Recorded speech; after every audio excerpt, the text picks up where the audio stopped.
बाप्पाचे दर्शन करायला।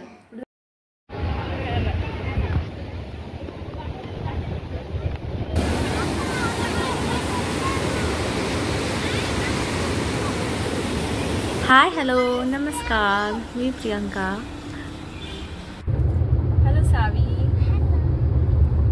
कुठं जात आहे आपण? गोव्याला जात आहे।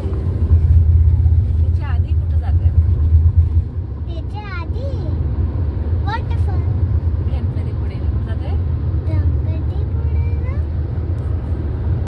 त्यापैकी मधात ना एका ठिकाणी थांबून आम्ही छान असा यम्मीसा असा नाश्ता एन्जॉय केला आणि परत लागलो होतो आम्ही आमच्या रस्त्याने, म्हणजे गणपतीपुळेला जाण्याकरता। तर रस्त्याला ना पाऊस खूप चालू होता मध्ये, आणि त्या कारणाने थोडा आम्हाला आणखी वेळ झाला। आणि आम्ही ना म्हणजे असा प्लॅन होता आमचा की डायरेक्ट गोवा जायचं ट्रेननी, बाय ट्रेननी, पण तिकीट काही अवेलेबल मिळाले नाही, म्हणून आम्ही बाय कारने आधी गणपतीपुळेला एक दिवस स्टे करण्याचा ठरवलं आणि नंतर आम्ही जाणार आहे गोव्याला। आणि अशी मस्तपैकी सावी झोपलेली आहे, म्हणजे खास करून ना तिचं हे ट्रॅव्हलिंग जे आहे ते बोरिंग नाही व्हायला पाहिजे म्हणून त्यासाठी छान आम्ही बॅक साईडला ना गादी वगैरे अरेंज करून दिली।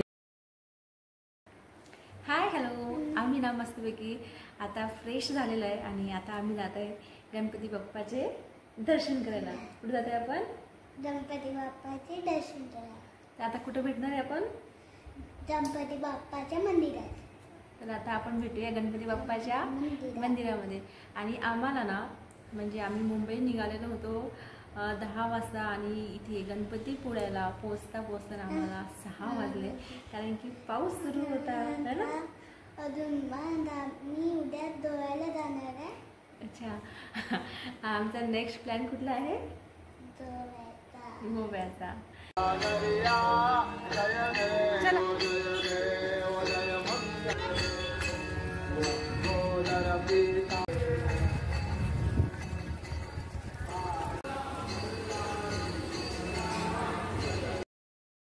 हा बघा रात्रीचा व्ह्यू आहे हा, खूप छान असं पूर्ण मंदिर बघू शकता, छान लाईटिंग किती छान दिसत आहे।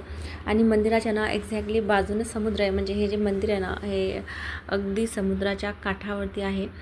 आणि आता रात्र झाल्यामुळे ना तुम्हाला इथनं दिसत नसेल, बट मी तुम्हाला याचा व्ह्यू सकाळी देणार आहे।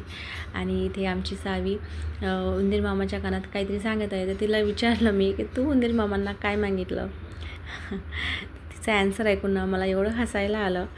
आणि असो, आणि नंतर ना इथं छान असं थोडंसं आम्ही विजिट केली बीचला, पण पुष्कळ रात्र झाली होती म्हणून आम्ही काही म्हणजे मूडमध्ये नव्हतो पाणी वगैरे खेळण्याच्या। आणि सकाळी असं छान असं फ्रेश होणं आम्हाला परत मंदिरात एक वेळ जायचं होतं, तर आम्ही इथे दोघीजणी छान असं रेडी झालेलं होतं। आणि म्हणजे इथलं वातावरण ना खूप सुंदर आहे। सकाळी उठल्यानंतर थोडं वॉक वगैरे केल्यानंतर आम्ही इथं फ्रेश व्हायला आलो आणि एकदम असं भारी वातावरण आहे। तुम्हाला जर जायचं असलं ना तर हा एक बेस्ट टायमिंग आहे इथे जाण्याचा।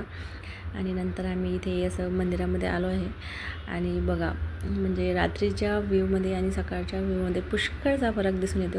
बघा असं मंदिरामधनंच म्हणजे जेव्हा आपण एंट्री करतो ना तिथनंच तुम्हाला समुद्र दिसतो, म्हणजे हे जे मंदिर आहे ना हे एक्झॅक्टली समुद्राच्या काठावरती असं म्हणायला काहीच हरकत नाही। आणि हे जे गणपती बाप्पांचं मंदिर आहे ना हे म्हणजे स्वयंभू मंदिर आहे, म्हणजे स्वयंभू इन द सेन्स की हे काही मूर्ती कोणी बसवलेली नाही आहे, असं ऐकण्यात आलेलं आहे की हे स्वतः स्वयंभू बसलेले आहेत, म्हणून गणपतीपुळेच्या बाप्पांना ना जास्त खूप मान्यता आहे।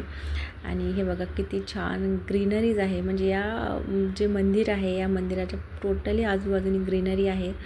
समोर असा छान समुद्र आहे, याच्या पलीकडे काय पाहिजे, म्हणजे एवढं भारी ॲटमॉस्फिअर भेटत आहे, त्याच्या पलीकडे काय पाहिजे आपल्याला। आणि आम्ही ना इथे आता निघालेलो होतो गोव्याला जाण्यासाठी, आणि गोव्याला जाण्यासाठी ना आम्हाला म्हणजे आम्ही ज्या रूटने निघालो ना त्या रूटने खूप सारे स्पॉट लागणार होते, तर आम्ही असं एक स्पॉटला ना व्हिजिट करत जाण्याचं ठरवलेलं होतं। आणि खरंच कोकण म्हणजे बघा ना, कोकणमध्ये फिरण्याचं बघा ना, म्हणजे रस्त्याने पण किती छान ग्रीनरी दिसून येते। आम्ही असं एका ठिकाणी थांबलो आणि छानसे असे फोटोशूट करत होतो इथे। आणि नंतर ना आम्ही इथे आरे वारे बीचला जाण्यासाठी निघालेलो होतो। बघा म्हणजे साईडचा पण व्ह्यू ना पाहण्याजोगते आहे. आणि ट्रॅव्हलिंग पॉईंटनी ना म्हणजे बाय कारनी जात असाल ना तर म्हणजे मला असं वाटलं होतं की बाय ट्रेननी जायला पाहिजे, बट हा व्ह्यू ना कुठेतरी मिस होणार होता. तर सो मी म्हणेल की बाय कारनी जात असाल तर आणखी सुंदर आहे, कारण की आजूबाजूचे तुम्हाला व्ह्यू पाहायला मिळणार. आणि हा जो रस्ता आहे ना हा जाता येता आरेवारी बीचला. तर बघा हे आहे आरेवारीचं बीच म्हणजे साईडला असा छान डोंगर आहे, मधात पाणी आणि वा याच्या पलीकडे काय पाहिजे. आणि सावीना इथे मस्तपैकी बीच एन्जॉय करत होती. आणि तुम्हाला ना माझ्या याच्यानंतरचा जो व्लॉग आहे ना तो गोव्याचा येणार आहे, तर माझ्या चॅनलला सबस्क्राईब करायला विसरू नका. चला भेटूया आपण नेक्स्ट व्लॉगमध्ये. तोपर्यंत माझ्या चॅनलला लाईक शेअर अँड सबस्क्राईब करा आणि स्टे कनेक्टेड विथ मी. खुश रहा, आनंदी रहा. Okay bye.